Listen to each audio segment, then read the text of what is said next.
মাদক ও মহিলা সংক্রান্ত অপরাধ প্রতিরোধে পুলিশের ভূমিকা নিয়ে খোয়াই কলেজে বিতর্ক প্রতিযোগিতার আয়োজন করল খোয়াই থানা। পুলিশকেই পারে মহিলা সংক্রান্ত অপরাধ ও মাদক জাতীয় অপরাধ থেকে সমাজকে রক্ষা করতে। এই প্রতিপাদ্য বিষয়কে সামনে রেখে শুক্রবার খোয়াই দশরথ দেব মেমোরিয়াল কলেজে এক বিতর্ক প্রতিযোগিতার আয়োজন করা হয়।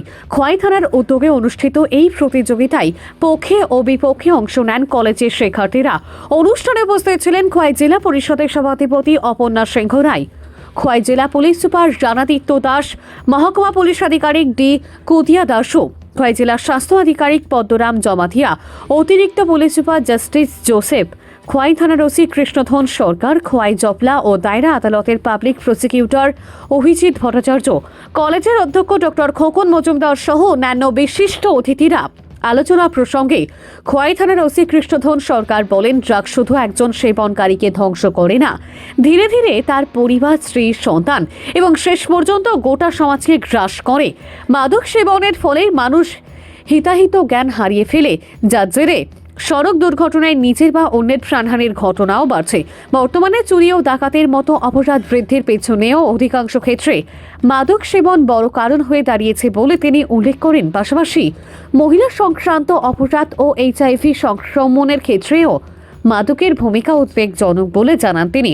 খোয়াই জেলা পুলিশ সুপার রানাদিত্য দাস তার বক্তব্যে বলেন, প্রতিবেশী বা পরিচিত কেউ ড্রাগ সেবন করছে জেনেও নীরব থাকা সমাজের জন্য ক্ষতিকর।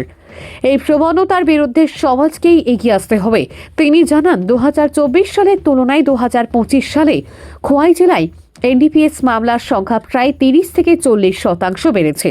খোয়াই সাব জেলে বন্দীদের প্রায় 60%ই NDPS মামলায় অভিযুক্ত, যা পরিস্থিতির গভীরতা স্পষ্ট করে।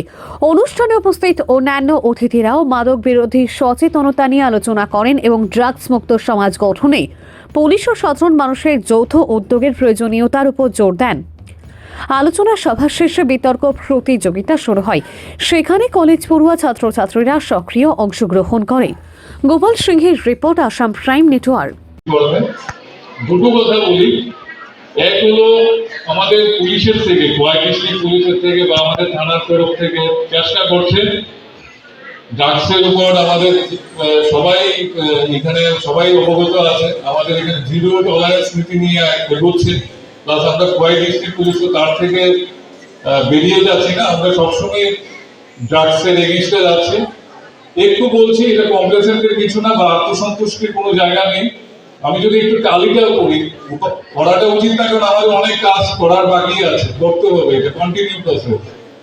যদি আমরা 2024 আর 2025 যদি আমরা একটু পরিসংখ্যান একটু যদি জালি করি, কম্পেয়ার করি, জাস্ট বলি, আমাদের 2024 এ আমাদের NDPS যেটা বলে ড্রাগ সংক্রান্ত যে কেসগুলি হয়েছে, এর থেকে এইবার যে 2025 তাদের আমাদের রেজিস্ট্রেশন সংখ্যা বেড়ে গেছে 35%।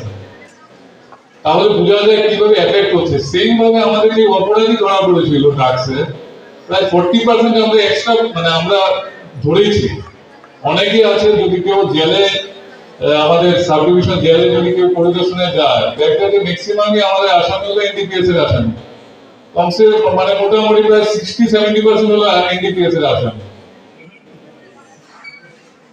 আর যদি বলি টাকার সংখ্যা যদি বলি, আমাদের 2024 এ ছিল 2 crores এর মতো আমরা NDPS আর একে আমরা জব্দ করেছি, মাল আমরা NDPS যে জিনিস আছে এগুলি আমরা জব্দ করেছি, করেছি। আর এইবারে আমরা দেখেছি 2015 more than 14 crore, that is 1/4 crore।